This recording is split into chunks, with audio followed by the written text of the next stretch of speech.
the Super Nintendo Classic, and the Sega Genesis Mini. Which one's better? The 16-bit era was perhaps the first real major power struggle between two rivaling game companies, Nintendo and Sega, over dominance of the video game market. Whether it was aggressive advertising and slogans touting one console's bit supremacy over the other, showcasing one company's game being more badass over the competition, or, well, just plain making shit up. The Sega Genesis has blast processing. Super Nintendo doesn't. So what's blast processing do? The Bit Wars is a now legendary period from the 90s that not only marks a turning point where gamers were really squabbling over which console and games were better, but also a golden period where many legendary games were created across both the Super Nintendo and the Sega Genesis. Flash forward over 20 years later, and Nintendo would release a mini version of the Super Nintendo dubbed the Super Nintendo Classic.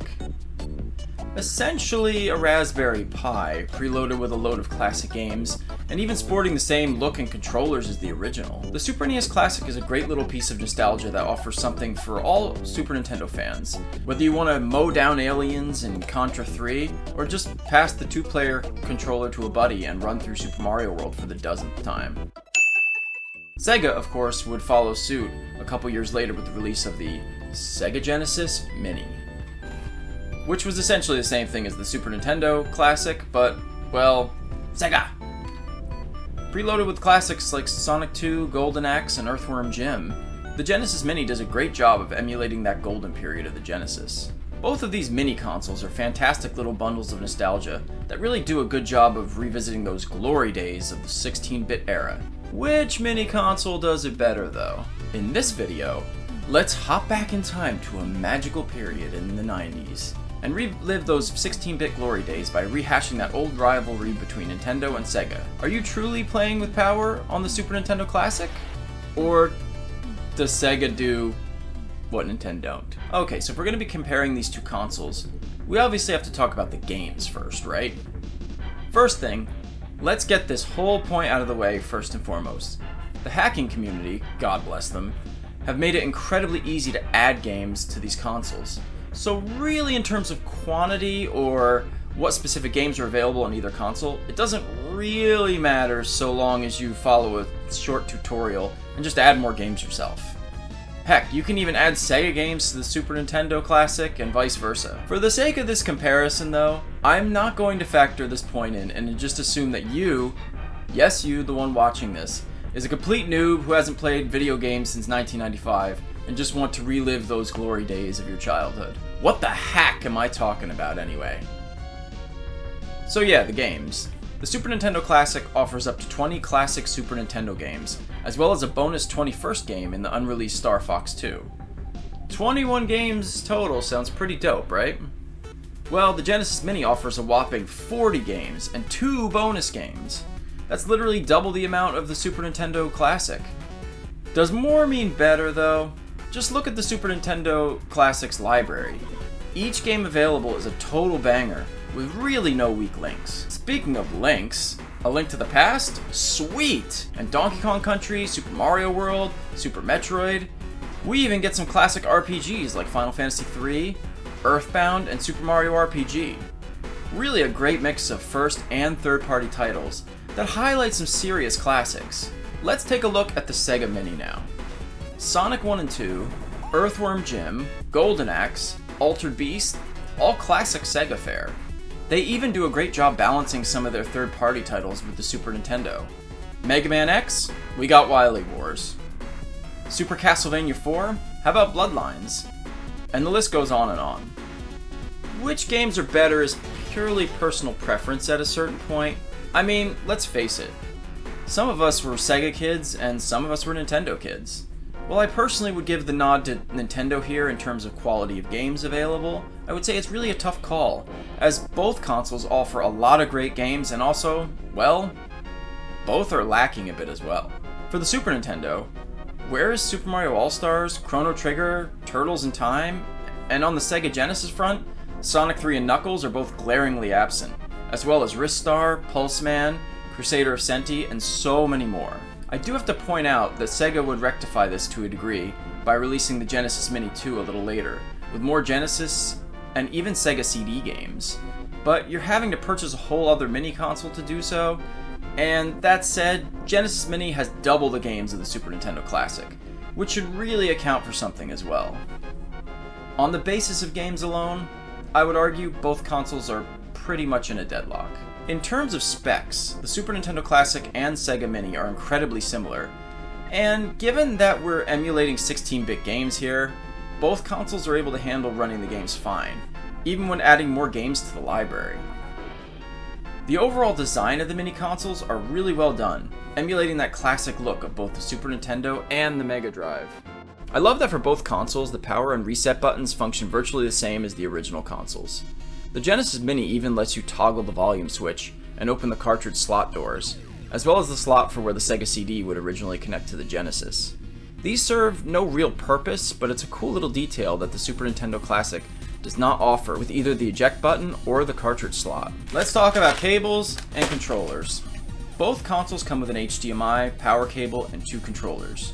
These controllers are both really well made and look, play, and feel incredibly similar to their original counterparts. While I'd say that both controllers are excellent, the Genesis Mini's controller cables are longer, which really makes a big difference if you're sitting further from your TV. The Genesis Mini's controller slots are much easier to plug into as well, given the Super Nintendo Classic's little front panel that has to be opened to access the controller ports. This may not seem like a huge barrier, but I did find it a little cumbersome the first few times I played the console. The Super Nintendo Classic and Genesis Mini take different approaches to the menu, with of course many similarities. The games on the SNES Classic are arranged in a horizontal fashion alphabetically, although pressing the select button allows you to organize the games in several other ways.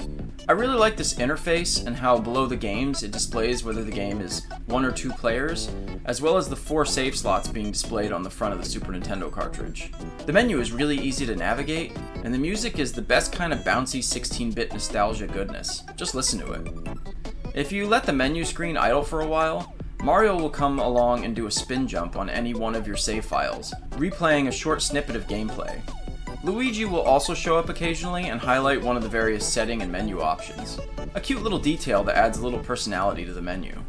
The Genesis Mini sports a more vertical display, allowing you to sort the games in whatever manner you wish, and even has a really neat feature to view the sides of the game boxes by simply hitting the B button. Like the Classic, each game has 4 save state slots. Unlike the Super Nintendo Classic, however, these save states cannot be accessed from the main menu. The Genesis Mini not only makes up for this in spades, but drastically improves upon the Super Nintendo Classic with one function. During gameplay, you can hold the start button to bring up your save states, reset the game, and most importantly, return to the main menu. A function that you can only do with the Super NES Classic by physically getting up and hitting the reset button. On one hand, I kinda like that Nintendo is forcing us to go back to an experience that we actually had back in the good old 16-bit days, but yeah, it's the 2020s. This is more frustrating than it is nostalgic. Particularly in a situation where you want to save your state, or heaven forbid, play a different game. In terms of settings, both consoles provide custom backgrounds and display settings. Although the Super Nintendo Classic has more options for both than the Sega Genesis Mini, I particularly like the CRT filter for both consoles, and in the case of the Super Nintendo Classic, you can even scan a QR code straight from it that gives you access to digital versions of all the game manuals, and in the case of Earthbound, the entire strategy guide that was originally bundled with the game. Pretty rockin', dudes.